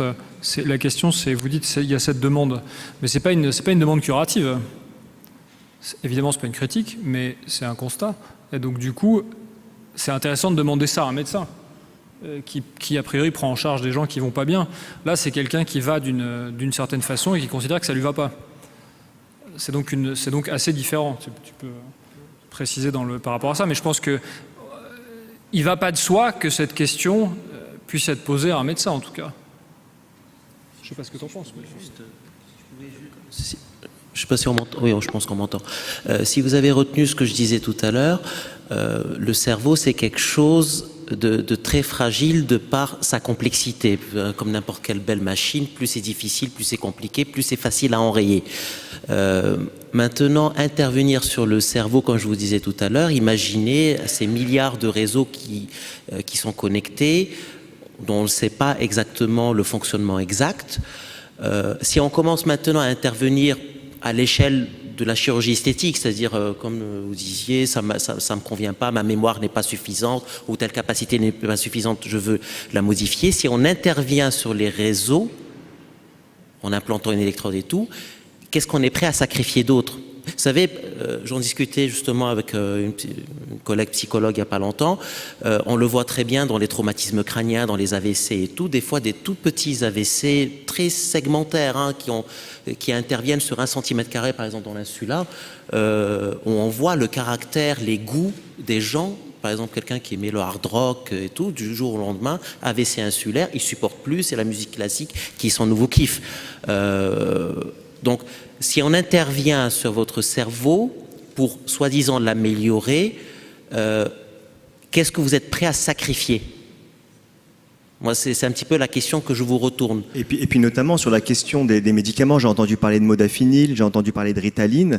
Je crois aussi que c'est toujours important de rester sur ce qui existe actuellement. Et je ne crois pas que ces molécules, on puisse dire qu'elles permettent d'améliorer. Ce sont des molécules qui peuvent avoir des effets secondaires, qui peuvent être dangereuses et qui n'améliorent pas forcément les compétences cognitives. Certes, le modafinil peut permettre de résister un peu plus aisément au sommeil ou à l'envie de dormir. Cependant, on sait bien sur les études qui ont été faites sur l'animal qu'on n'est pas exempt d'un risque beaucoup plus important à long terme d'utilisation de ces molécules. Donc je crois que c'est toujours très important de parler de ces capacités d'amélioration, mais je pense que ça sera surtout important d'en parler quand il y aura des choses très concrètes. C'est vrai que là, on a entendu parler de il y a eu cette publication qui a grand bruit, où on avait implanté des patients en vue d'une potentialité d'une chirurgie de l'épilepsie, et on a remarqué qu'on avait augmenté de 20 ou 30% les capacités de mémoire, en mettant en place simplement ces électrodes qu'on pouvait stimuler. Donc à partir de là, on s'est forgé l'idée que peut-être on pouvait envisager d'avoir une population qui avait une mémoire améliorée par l'utilisation d'électrodes intracérébrales. Je veux dire, au fur et à mesure, on a toujours besoin de mettre dans la balance ce qui existe, et le fait de mettre des électrodes dans le cerveau, il peut aussi y avoir des effets secondaires. Donc notamment, je crois que pour l'instant, c'est important de savoir que ces éléments de neuroamélioration sont souvent du ressort de la science-fiction. Ils ne sont pas encore des choses qui peuvent être utilisées en pratique courante. Mais c'est vrai que souvent, on nous rapporte ça, c'est-à-dire que les patients veulent éventuellement qu'on puisse leur proposer ce type d'alternative parce qu'ils en ont beaucoup entendu parler, que ça a été relayé, mais il faut savoir que pour l'instant, en tout cas sur les molécules dont on a parlé, on n'est pas dans du concret. Oui, je voulais reprendre cette notion de QI. D'abord, qu'est-ce que c'est que l'intelligence? Qu'est-ce que c'est que l'intelligence pour un être humain? Puisque quand on parle du cerveau, c'est l'intelligence qu'on essaye d'analyser. Alors, 2 choses. Une expérience qui a été faite dans la région de Montpellier avec des enfants qui venaient de villages et des enfants qui venaient de la ville de Montpellier dans une école qui était très cotée. On voit des QI tout à fait différents, des QI de performance qui sont élevés à la campagne avec des QI de langage qui sont bas, et l'inverse à Montpellier. Donc des enfants qui sont d'intelligence à peu près normale, mais on voit des choses totalement différentes. Deuxième chose, quand on prend des QI chez les mêmes enfants, mais analysés à 3 et 4 ans d'intervalle, en fonction de leur éducation et de ce qu'on leur a proposé, les QI évoluent. Le QI est quelque chose qui est intéressant, de manière spontanée, à un moment précis, mais certainement pas un témoin de l'intelligence. Qu'est-ce que vous en pensez ? Bonsoir Yves. Le fait d'indiquer que, au fond, tu dis c'est un indicateur très contextuel et sujet soumis, comme c'est naturel, à différents types de variations. Bon, par rapport à ce que à ce que j'essaie de raconter un petit peu tout à l'heure sur le fait que chaque donnée, chaque mesure doit être rapportée au contexte dans lequel elle se déroule et qu'il faut prendre en compte l'ancrage relationnel, c'est pas du tout choquant. Finalement, le fait que ça aille jusqu'à influencer l'intelligence, enfin moi ça m'étonne pas du tout. En tout cas, je connaissais pas ce détail-là, mais des expériences que tu rapportes, mais ça m'étonne pas du tout. Mais je crois que Mathieu pourrait en parler sur le quotient intellectuel. C'est pas la seule ressource de l'humanité. Est-ce que tu as peut-être des exemples de maladies ou de choses dans lesquelles il peut y avoir une altération du fonctionnement du cerveau et qui pour autant apporte de la richesse à l'individu, à la société, et on n'est pas forcément dans une critique de dire il faut des gens avec un quotient intellectuel élevé pour avoir une société en bonne santé. Oui, tout à fait. Alors, ça reste une question insolvable. QI, intelligence, est-ce que c'est une bonne idée de le calculer? Je ne sais pas tout à fait d'ailleurs. Mais effectivement, je peux raconter encore une petite histoire qui montre à quel point il faut faire attention. Et j'ai lu par hasard, en fait, c'est une histoire qui fait appel au syndrome d'Asperger. C'est un terme qui est assez souvent utilisé, vous connaissez probablement. C'est une des formes du grand spectre de l'autisme, et Asperger, c'est le pédopsychiatre qui l'a décrit, et qui a quelques caractéristiques, ce syndrome d'Asperger. Comme la plupart des formes autistiques, les individus qui en sont atteints ont des troubles de la communication et des interactions sociales, qui peuvent être pénalisantes. Mais contrairement aux autres formes d'autisme, le plus souvent, ce sont des individus qui n'ont pas de déficit de langage ou de retard mental. Et par contre, ils ont quelques petites caractéristiques assez particulières. Ils ont notamment une très grande capacité d'observation. Ils ont souvent une attention et une concentration qui est focalisée sur des petits centres d'intérêt. Et ils ont une pensée qui est qualifiée de innovante. Et en fait, il y a un groupe de chercheurs qui a fait une publication dans une revue qui s'appelle Time and Mind en 2016, dont la théorie qui est assez bien étayée est que depuis le Paléolithique, les individus qui ont certainement le plus contribué au progrès de l'humanité, de la société, de ses technologies, de ses capacités artistiques, sont des individus qui souffraient de formes légères à modérées de syndrome d'Asperger. Et ils en concluent que sans eux, on serait certainement aujourd'hui en train de discuter dans une grotte autour d'un feu. C'est assez fascinant, ça m'a frappé. Et je me suis rendu compte qu'en fait, on a beaucoup, dans la société moderne actuelle, d'exemples d'individus qui sont des formes avérées ou supposées, en fonction de ce que je lis, de ce que je vois, mais sans faire de diagnostic médical ou psychiatrique, des formes avérées ou supposées de syndrome d'Asperger. Alors Olivier parlait d'Alexander Grothendieck, un génie des mathématiques qui a révolutionné sa thématique, mais qui est mort en ermite en brûlant ses notes et ses calculs. Il y a Glenn Gould, un génie du piano, Stanley Kubrick, Isaac Newton, c'en est un autre exemple, Bobby Fischer, un génie des échecs, et puis plus récemment, et c'est assez intéressant de l'imaginer, Mark Zuckerberg. Quand on lit son livre, quand on le voit, on se dit que c'est pas impossible que ce soit une forme modérée de syndrome d'Asperger, et c'est très paradoxal, parce qu'on a donc des individus dont on peut penser qu'ils sont atteints d'un handicap, notamment social, et qui, paradoxalement, sont ceux qui ont le plus contribué à l'amélioration de la société, avec parfois un QI bizarre, où je ne sais même pas comment on le calculerait, il serait peut-être très élevé, mais ils sont pourtant un peu inadaptés. Et ça, je trouve que c'est assez fascinant, surtout pour Mark Zuckerberg, qui est le créateur du réseau social, des réseaux sociaux. Et donc, il faut être un petit peu humble et il faut accepter cette différence, parce que c'est parce qu'on avait ces individus atteints d'un syndrome d'Asperger qu'on a pu progresser et en arriver là où on est actuellement. Bonjour, François Stockard, étudiant en neurosciences. Moi, ma question est plus en rapport avec les nouvelles technologies et peut-être les mauvais faits qui se penchent sur notre cerveau. On entend beaucoup parler dernièrement des dangers des réseaux sociaux et de Google au niveau d'un certain accaparement de l'attention, surtout chez les enfants. Quand on entend parler, par exemple, que la plupart des personnes qui travaillent dans la Silicon Valley, ou peut-être pas la plupart, mais beaucoup de gens maintenant envoient leurs enfants dans des écoles où il n'y a pas d'accès à Internet. Je voulais vous demander, qu'est-ce que c'est votre opinion par rapport à ce danger de certaines technologies et peut-être d'Internet et des réseaux sociaux en général par rapport au développement normal de facultés cognitives, entre autres chez les enfants. Et si ça vous paraît dangereux, comment est-ce que vous pensez qu'on peut combattre ça en fait? Il y a probablement plusieurs aspects, alors mes collègues pourraient peut-être en parler mieux que moi. Il y a l'aspect des écrans. D'abord, on sait bien que le fait d'être devant un écran, Monsieur Tisserand en parle remarquablement bien, le fait d'être devant un écran et de ne pas communiquer pendant tout ce temps où on est devant un écran, déjà en soi, quel que soit l'écran, hein, ça peut être la télé, mais ça peut être un smartphone, ça peut être une tablette, c'est égal, ben ça déjà on sait que ça a un impact sur le neurodéveloppement de l'enfant. Après, ce qu'on peut observer aussi régulièrement, c'est cet aspect de connexion.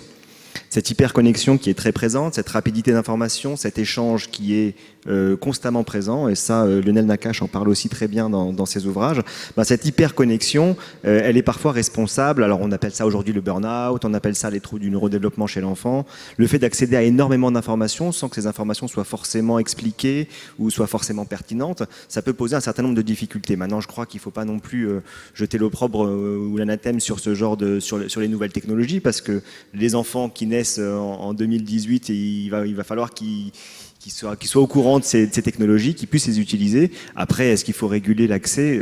Très certainement. Est-ce que ça a un impact sur le quotient intellectuel? Je ne sais pas. Le fait d'être devant un écran, ça rend myope. Est-ce que le fait d'être devant un écran, ça rend aussi plus bête? Je ne sais pas. Il y a des études qui sont en cours, mais il faut certainement avoir une dose de prudence. Après, le principe de précaution n'est pas forcément toujours de mise non plus, mais en tout cas, oui, il y a certainement un impact de ces nouvelles technologies, des réseaux sociaux, des changements de paradigme importants dans les relations entre les êtres humains. Je ne sais pas si ça répond à votre question. Ouais. Ouais, je pense qu'il faut bon, c'est pas une manière de se défausser, mais enfin, il se trouve quand même qu'effectivement, l'avis de l'Académie des sciences qui s'appelle L'enfant et les écrans, auquel a participé notamment Serge Tisserand, dont parlait Aurélien à l'instant, est vraiment... c'est une lecture qui vaut le détour. Donc, je ne vais pas le paraphraser maladroitement, mais une question qu'on peut se poser, ou une manière de vous donner un tout petit morceau de réponse, c'est de se dire que, de toute façon, nous, on en parlait tout à l'heure, on est amené à constater que l'homme, il a un rapport particulier avec l'autre et que l'autre joue un rôle particulier dans son développement, l'autre en général. Et bon, de ce point de vue-là, on peut imaginer qu'un enfant tout petit, par exemple, chez qui l'autre c'est pas encore complètement mis en place, qu'est-ce que c'est, la différence entre soi et l'autre, etc. C'est sûr que du coup, si parmi l'arsenal d'interlocuteurs qui lui est proposé, il y a un écran, et que ça contribue à ce qui compte pour lui comme une réalité sociale, ça peut être compliqué. Maintenant, un enfant moi j'ai un petit patient extrêmement futé, chaque séance il commence par me raconter comment il a avancé sur telle et telle chose dans un jeu vidéo, etc. Et c'est une matrice d'échange complètement, parce qu'en fait après il me parle d'autres choses qui semblent n'avoir rien à voir, et pour lui c'est une manière d'entrer en contact, etc. Et on voit que ça stimule et ça lui plaît beaucoup, et ça fait pas de lui un autiste impénitent qui vit dans un carton, quoi. Je dis ça de manière caricaturale, mais donc la question c'est toujours dans quoi c'est pris. Et est-ce que c'est pris dans un échange avec l'autre ou pas? Puis peut-être il y a des gens chez qui il y a très peu d'autres, mais eux, ça leur sert quand même à quelque chose. Donc il ne faut pas que ça remplace complètement l'autre, mais la question c'est toujours de savoir de quelle personne on parle et quel rôle ça joue pour elle, quoi. C'est pas intrinsèquement bien ou pas bien. Faut jamais perdre de vue ça. Oui, deux ou trois petites choses. Un, sur les substances psychoactives, ça n'a rien de nouveau. Des substances qui aident soit à travailler un peu plus longtemps ou à se sentir mieux. Je veux dire, l'alcool, ça existe depuis 4 ou 5 000 ans. Balzac fonctionnait au café. Peut-être que la Ritaline aurait été un peu plus efficace, mais enfin, finalement, c'est aussi une substance psychoactive. Et je crois que le rôle du médecin, c'est vraiment de savoir qu'est-ce qui est vraiment dangereux, à quelle dose, et qu'est-ce que ça peut apporter. Je vois dans les enfants qui ont des troubles de l'attention sévères et où la Ritaline peut aider à une insertion scolaire, c'est utile, et c'est au médecin de pouvoir savoir quels sont et avoir des études pour ça. Donc je crois que c'est important que les médecins puissent contrôler, disons, les dangers potentiels ou réels de ces substances. Et quant à l'histoire du QI, je voudrais juste dire que le QI, c'est une manière d'évaluer certaines capacités cognitives. C'est d'ailleurs plus intéressant de regarder dans ce qu'un enfant, par exemple, qui a des problèmes, est capable de faire, ou ceux où il a des plus grandes difficultés pour pouvoir aider éventuellement à une récupération de capacité, mais ça n'est ni plus ni moins le haut QI intéressant que par exemple l'examen de P1 en fin de première année de médecine pour savoir si d'avoir quelques points en plus permet de prédire qu'on sera un bon médecin avec de l'empathie ou un excellent neurochirurgien qui sera capable de faire, etc., ou le concours de l'ENA pour savoir qui sera vraiment un très très bon homme politique ou un très grand administrateur.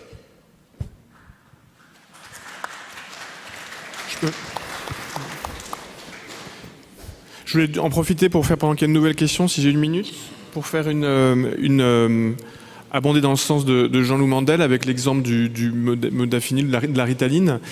Et ça fait écho aussi à ce que, monsieur, vous me disiez sur mes fantasmes que j'accepte bien du post-humanisme. C'est le problème des parents que je vois, dont l'enfant a une maladie de Gilles de la Tourette que je suis. Et donc c'est paradoxal, des fois des gens comme vous peuvent demander des médicaments, des gens dans la norme peuvent demander à avoir des médicaments qui permettent de sortir de la norme ou de hausser la norme en tout cas. Et puis des fois c'est le contraire, des individus qui ne sont pas tout à fait dans la norme. C'est très difficile de savoir ce que c'est la norme, enfin des fois on a l'impression que les individus ne sont pas tout à fait dans la norme sur le plan statistique. Et on propose des médicaments pour les ramener dans la norme. Et des fois, il y a une angoisse liée aux doses, aux effets indésirables, aux connaissances concernant la toxicité à long terme. Et c'est le cas pour la maladie de Gilles de la Tourette, pour laquelle il y a un médicament qui fonctionne particulièrement bien et qui fait consensus, en tout cas au niveau français, avec des recommandations qui ont été écrites, mais qui se trouve être un médicament antipsychotique. Alors ça fait toujours assez peur, mais il se trouve que pour un enfant qui voit, du fait de son agitation, de ses tics, de ses difficultés d'attention, sa scolarité mise en jeu, son adaptation sociale mise en jeu et qui est à l'origine de grandes difficultés de conflits familiaux, c'est souvent une très bonne façon d'apaiser les symptômes et avec une tolérance. Là, normalement, on essaye de faire quand même les choses de façon raisonnable quand on est médecin, on essaye de ne pas nuire aux patients et quand on donne un médicament à quelqu'un, on considère qu'il va y tirer davantage de bénéfices qu'il n'y a de risques, sachant qu'il y a toujours des risques. Oui, bonjour, Henri Bambach, retraité. Je voulais revenir sur la petite phrase « fonctionnement psychique » que vous avez évoqué, tout en évoquant aussi le grand domaine un peu encore inconnu de l'inconscient. Et je voulais juste poser la question, est-ce qu'il y a aujourd'hui, parce qu'on ne le perçoit peut-être pas assez, un vrai travail de collaboration entre les neuroscientifiques et les spécialistes de la psychologie, entre autres les psychologues jungiens par exemple, etc. Est-ce que c'est satisfaisant ou est-ce qu'il faudrait travailler plus ensemble encore par rapport aux problèmes qu'on a de loin pas approché d'assez près, comme la question de la conscience ou la question qu'est-ce que c'est cet inconscient collectif, est-ce qu'il existe dans le cerveau ou autre part, etc. Et des choses comme ça, quoi, voilà. Je suis contraint à la synthèse pour vous répondre. Plus du côté de Freud que du côté de Jung. L'inconscient, c'est le collectif, hein, comme disait Lacan. Donc, je vais pas aller du côté de Jung parce que c'est quelque chose dont je ne maîtrise pas les effets cliniques. En revanche, j'en profite pour faire un peu de pub. On vient de publier un livre avec des neurologues, certains très célèbres, comme Pierre Magistretti, qui travaillent avec des psychanalystes et des psychologues et des psychiatres. Il ne faut pas oublier que Freud était neurologue. Hein. Donc, au départ, il n'y a pas du tout d'antinomie. Parfois, ça a été caricaturellement mis en scène par des psychanalystes qui disaient oui, tout ce qui se passe dans le cerveau, etc., n'a aucune importance. La réciproque a été vraie, bien évidemment. Mais enfin, aujourd'hui, on voit bien, notamment dans le type de pratique un peu dont je parlais tout à l'heure, ou bien de consultations interdisciplinaires, comme on fait avec Mathieu, par exemple, ou bien dans des travaux, par exemple, qui essayent d'examiner dans l'évaluation à moyen terme et à long terme des psychothérapies. Par exemple, vous avez des gens qui font des IRM ou des choses comme ça dans le temps pour voir comment il y a certains types de connectivité cérébrale qui évoluent spécifiquement à la suite des effets psychiques de séances très intensives, notamment pour des patients psychotiques ou dépressifs chroniques. Donc il y a des choses qui se mettent en place, juste il faut il faut faire attention, quand on regarde de ce côté-là, à être prêt à supporter une très grande frustration, parce qu'on ne peut pas demander au gars de la discipline d'en face de répondre à la question que nous, on se pose complètement. C'est pas possible. Il peut nous donner un éclairage, mais puisque la question, on la pose avec notre langue, c'est pas lui qui va arriver tout de suite pour nous donner une réponse déjà prête, si vous voulez. Donc malheureusement, ça force à supporter un peu la frustration de ce côté-là, mais il y a des points de connexion. Merci. Fabrice Ratlade, kiné, mais je vais poser une question plutôt d'ordre diététique. En fait, vous avez parlé de ce qui était favorable au bon fonctionnement du cerveau, donc le sommeil, éviter le tabac évidemment, et en fait, vous n'avez pas parlé de l'alimentation. Alors, j'aurais aimé en savoir plus dans ce domaine-là. Est-ce qu'il existe de mauvais aliments pour le cerveau, de bons aliments pour le cerveau, pour les pères de famille, les mères de famille? Est-ce qu'il faut interdire le sucre, etc. J'ai lu quelque part que le sucre était le deuxième poison après le tabac pour le cerveau. Alors peut-être que c'est une erreur, je ne sais pas. Si vous enlevez le sucre au cerveau, il ne sera pas très content quand même. Alors, je ne sais pas, on va peut-être faire une réponse un peu collégiale, mais c'est vrai que la question d'alimentation revient très régulièrement. Et c'est bien normal, il y a l'adage qui dit on est ce qu'on mange, etc. D'abord, je pense qu'il faut voir dans chaque pathologie, peut-être, c'est probablement un peu différent. Il y a des maladies qui sont des maladies dites carentielles, c'est-à-dire qu'on sait qu'il y a des carences en vitamines, notamment qui peuvent donner d'authentiques maladies neurologiques avec des paralysies ou avec des problèmes de mémoire très intenses. Sorti de ces cas relativement exceptionnels et assez sévères, ce qui est souvent en corrélation, c'est l'alimentation, on va dire, ou la diététique, qui favorise le bon état cardiovasculaire. C'est-à-dire, on sait que le cerveau est très richement vascularisé parce que c'est un grand consommateur en oxygène. Et donc, à partir du moment où les vaisseaux sanguins vont être d'une moindre qualité, eh bien, à ce moment-là, le cerveau va avoir un fonctionnement altéré. Il va y avoir ce qu'on appelle une leucopathie vasculaire, c'est-à-dire des anomalies au niveau de la substance blanche qu'on voit bien à l'IRM et qui peuvent avoir des répercussions sur son activité. Maintenant, au-delà de ce régime ou de cette diététique, on va dire plutôt cardiovasculaire, au-delà des grandes carences en vitamines et des toxiques utilisés, on sait que l'alcool a une grande neurotoxicité par exemple, au-delà de ces grandes préconisations, je crois qu'on n'a pas suffisamment une assise scientifique robuste pour dire il faut favoriser tel aliment ou tel autre aliment. Il y a vraiment l'aspect cardiovasculaire qui ressort de manière complètement évidente. Mais au-delà de ça, je parle on verra si Mathieu Hanheim a autre chose à dire, mais en tout cas, à ma connaissance, il n'y a pas un aliment. C'est vrai que c'est souvent rassurant, c'est-à-dire que les patients aimeraient savoir s'il y a des choses à éviter dans l'alimentation ou des choses à favoriser. Le cerveau, c'est beaucoup de lipides et un grand consommateur en oxygène et en sucre. Donc il a besoin d'avoir une alimentation variée. Et je ne sais pas si tu as des éléments. Ouais, deux petites remarques. Je suis effectivement désolé, ça doit être la preuve du début de l'altération de mon cerveau. J'ai pas parlé d'un régime équilibré et varié qui est quand même bon globalement pour le cerveau. Ça, c'était pour dire que j'avais un peu oublié ça. Et c'est peut-être un acte manqué parce que j'ai eu une discussion avec ma belle-mère qui en sait beaucoup plus. Vous devriez aller la voir. Elle a prévu de me donner un livre pour m'apprendre quels sont les bons produits à manger pour être en bonne santé sur le plan cérébral notamment.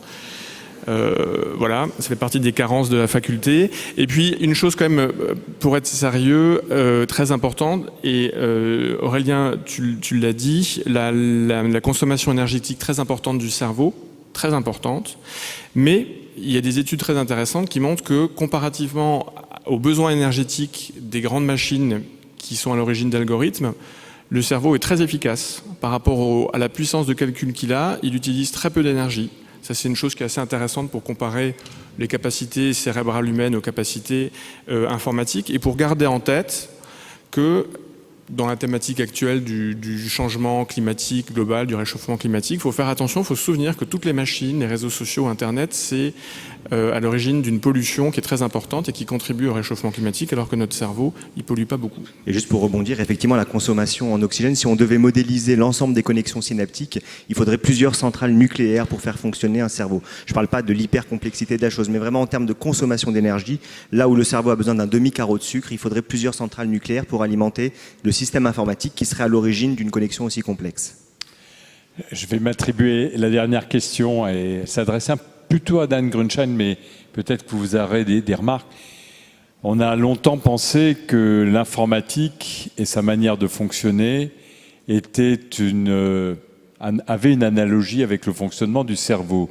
Il y a même eu toute une science qui s'est appelée la cybernétique, où on cherchait à mimer, où on disait si on arrivait à juxtaposer des centaines de milliers d'ordinateurs et à les faire fonctionner tous ensemble, on arriverait à une conscience, à une intelligence. Et on retrouve la même chose avec les théories sur l'intelligence artificielle. On vient de dire qu'on a du mal à caractériser l'intelligence, et il y a des gens qui, ne sachant pas ce qu'est l'intelligence, arrivent à parler d'intelligence artificielle. Jusqu'à présent, je n'ai pas vu d'intelligence artificielle qui soit autre chose que des logiciels, fussent-ils élaborés, fussent-ils capables d'apprendre, c'est-à-dire qu'on leur a appris à apprendre et a appris à faire des associations selon un logiciel. Est-ce que ce n'est pas une immense charlatanerie que de parler d'intelligence artificielle? Alors, c'est une